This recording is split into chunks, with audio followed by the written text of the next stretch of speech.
pemerintah, kemudian perguruan tinggi, bahkan oleh lembaga-lembaga dunia ya seperti WHO, kemudian UNED, USCPA, dan beberapa lembaga kajian internasional sejak kurang lebih 3 dekade yang lalu itu menyatakan memang kota-kota besar di Indonesia khususnya di Jabodetabek memiliki problem pencemaran udara.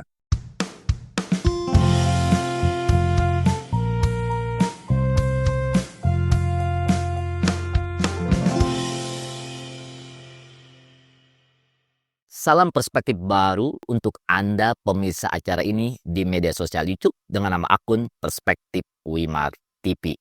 Ini adalah acara perspektif baru dan saya sebagai host senang sekali berjumpa dengan Anda untuk membicarakan beragam topik, tentu saja dari sudut pandang yang jernih. Sahabat perspektif baru, saudara-saudara kita yang tinggal di kota-kota besar menghadapi satu persoalan sangat serius, yaitu berupa pencemaran udara. Dilaporkan, pencemaran udara yang terjadi di kota-kota besar di Indonesia disebabkan oleh faktor utama, yaitu adanya emisi transportasi atau kendaraan bermotor. Lalu, apa solusi untuk mengatasi hal tersebut? Kita bahas dengan narasumber yang telah hadir di Wajarus Perspektif Baru ini, yaitu Bapak Ahmad Sapruddin yang menjabat sebagai Direktur Eksekutif KPBB, Komite Penghapusan Bensin Bertimbal atau Bensin Kotor. Salam perspektif Pak Ahmad Sapruddin. Salam Pak Hayat Mansur. Iya, kabar baik. Semoga Pak Ahmad Sapruddin ini kabar baik dan sehat selalu. Pak Ahmad Sapruddin di sekitar Jabotabek ya, posisi. Iya, posisi sekarang di Jalan Tamrin nih, di Skyline. Waduh, berarti menghadapi pencemaran udara yang serius juga nih Pak Ahmad Sapruddin nih. Nah, ketika keluar rumah aja, saudara-saudara kita yang tinggal di kota-kota besar, terutama di Jabodetabek ya, Jakarta, Bogor, Depok, Tangerang, dan Bekasi, sudah langsung terpapar pencemaran udara. Dan ini persoalan ini sudah sering kali setiap tahun itu muncul. Dilaporkan salah satu faktor utama terjadi pencemaran udara di kota-kota besar Jakarta itu adalah karena alat transportasi, yaitu kendaraan bermotor. Nah, apakah betul Pak laporan tersebut? Iya betul, jadi dari berbagai laporan ya, baik yang dilakukan oleh pemerintah, kemudian perguruan tinggi, bahkan oleh lembaga-lembaga dunia ya seperti WHO, kemudian UNED, USCPA, dan beberapa lembaga kajian internasional sejak kurang lebih 3 dekade yang lalu itu menyatakan memang kota-kota besar di Indonesia khususnya di Jabodetabek memiliki problem pencemaran udara. Nah, pencemaran udara setelah kita coba lacak, kita trace gitu ya, sumber pencemaran itu berasal dari mana, kemudian diperoleh setidaknya ada 7 sumber utama ya pencemaran udara di kota-kota besar, terutama di Jabodetabek. Yang pertama transportasi, yang kedua industri, yang ketiga itu kegiatan domestik ya, termasuk kompor dan sebagainya. Kemudian open waste burning atau pembakaran sampah secara terbuka. Kemudian road gas. Road gas itu debu-debu yang berasal dari jalan-jalan ya, misalnya jalan kotor, bertanah dan sebagainya. Kemudian ada kendaraan lalu lalang itu ikut ngebul ya, terbawa tempasan kendaraan bermotor seperti itu. Nah, kemudian juga yang berasal dari proses konstruksi bangunan, jalan dan sebagainya itu juga mengemisikan paparan pencemaran udara. Dan yang terakhir itu dari sumber pembangkitan energi atau pembangkit listrik seperti itu.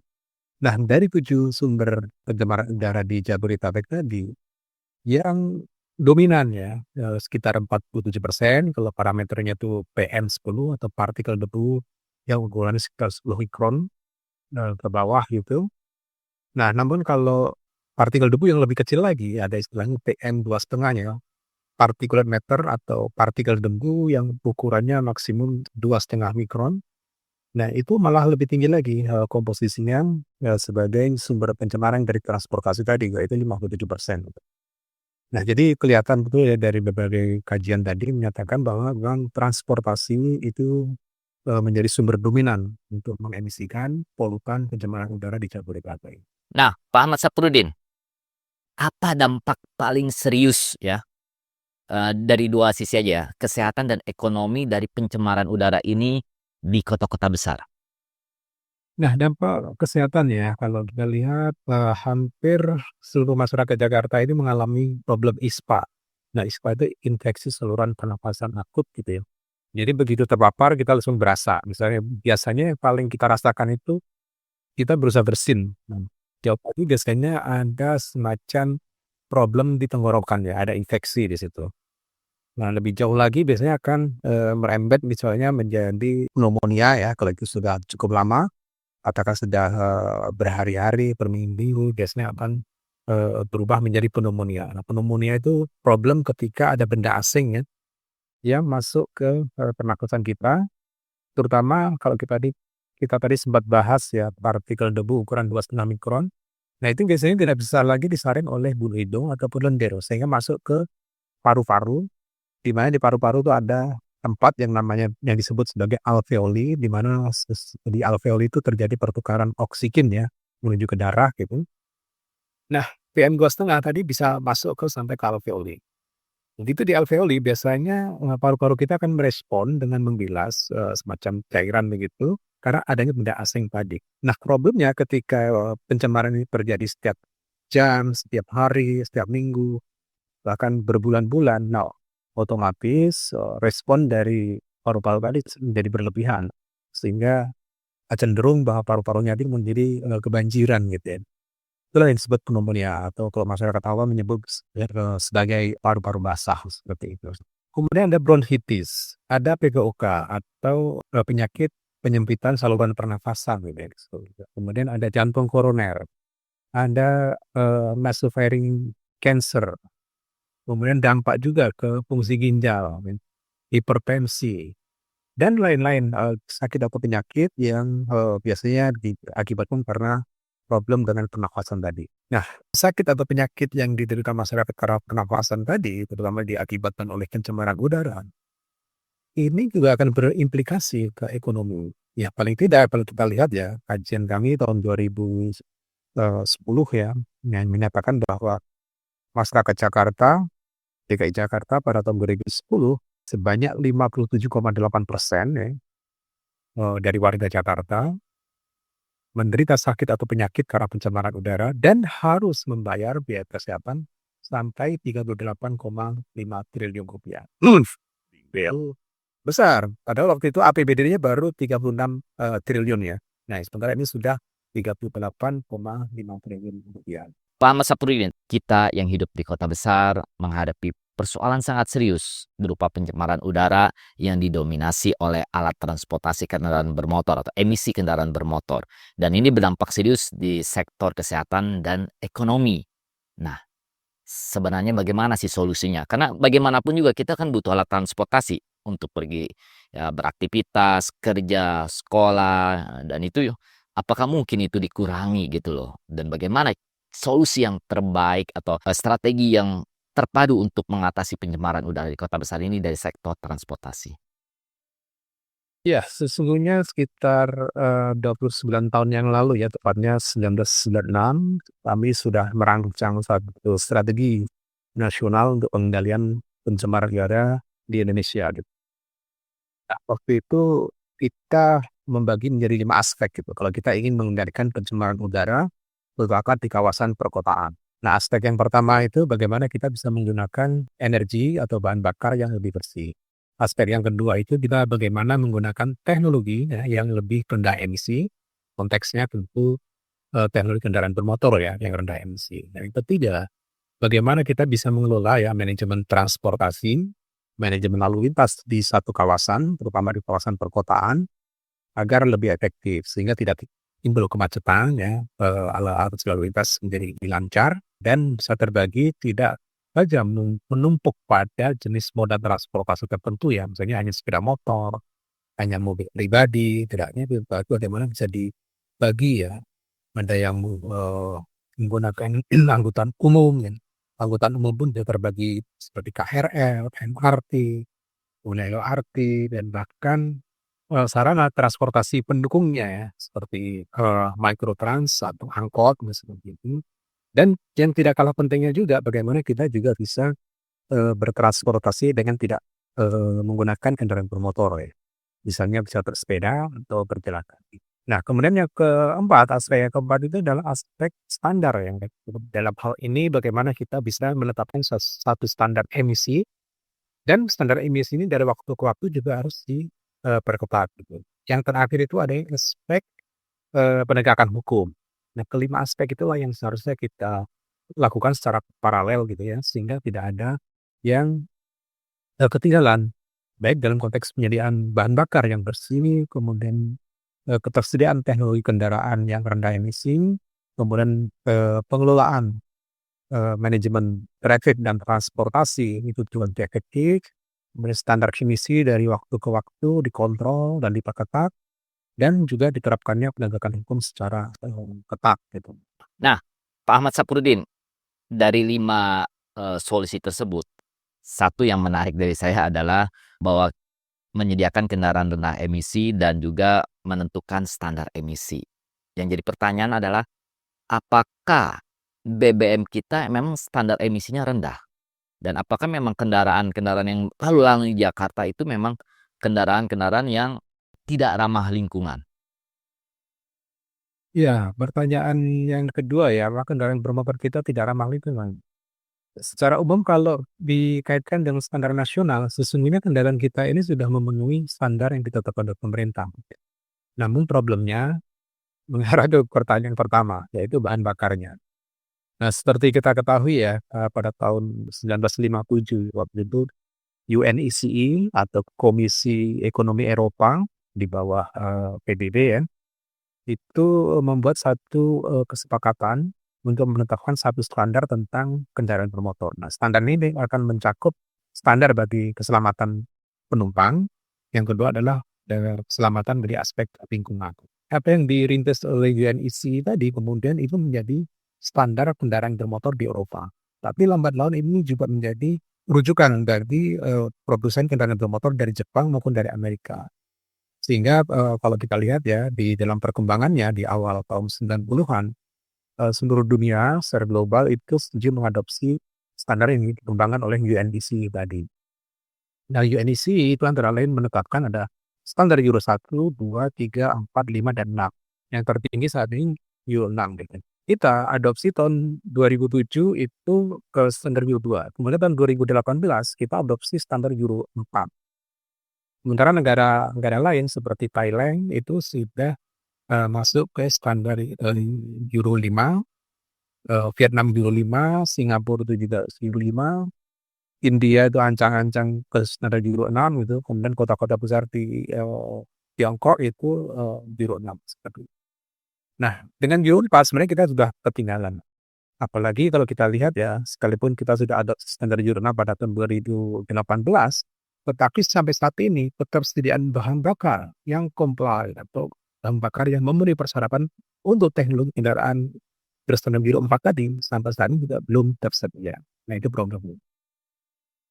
Nah, belum tersedia berarti kalau mau comply dengan peraturan tersebut, artinya mutu dari BBM kita harus dinaikkan. Kalau mutu BBM kita dinaikkan, berarti ada biaya yang harus ditanggung oleh pemerintah. Karena selama ini beberapa bahan bakar minyak itu disubsidi oleh pemerintah. Nah, apakah itu akan membebankan APBN kita atau keuangan negara kita ketika kita ingin agar BBM kita comply yang rendah emisi atau ramah lingkungan? Iya, memang ya problem harga ini menjadi sesuatu yang sensitif di negara kita ya, harga BBM konteksnya.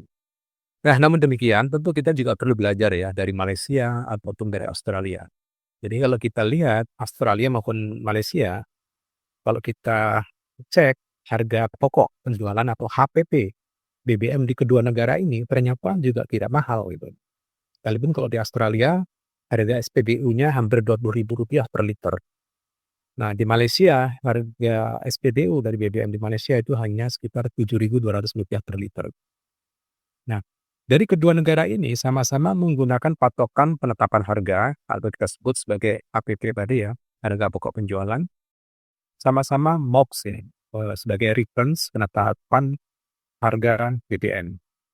MOX Mid Oil Price Singapore. Jadi Australia, Indonesia, dan Malaysia sama-sama menggunakan patokan harga MOPS atau bursa minyak yang ada di Singapura seperti itu. Namun kenyataannya ternyata HPP BBM di Indonesia itu lebih mahal dibanding Malaysia maupun dibanding Australia tadi. Padahal kalau kita lihat Malaysia itu sudah menetapkan standar Euro 4 dan BBM-nya sudah comply atau memenuhi syarat untuk teknologi kendaraan berstandar Euro 4. Bahkan Australia itu kendaraan di sana itu standarnya Euro 6. Otomatis BBM-nya juga memenuhi kualifikasi untuk teknologi kendaraan berstandar Euro 6. Nah, pertanyaan berapa harga pokok penjualan BBM di Australia yang notabene untuk kendaraan berstandar Euro 6? Dan berapa harga pokok penjualan BBM di Malaysia yang memenuhi syarat untuk teknologi kendaraan berstandar Euro 4? Ternyata kalau kita pelajari, di Malaysia harga pokok penjualan HPP BBM kendaraan berstandar Euro 4 itu hanya Rp10.000 per liter. Jadi kalau di Malaysia di SPBU kemudian dijual menjadi Rp7.200 per liter, itu pemerintah Malaysia mensubsidi di situ.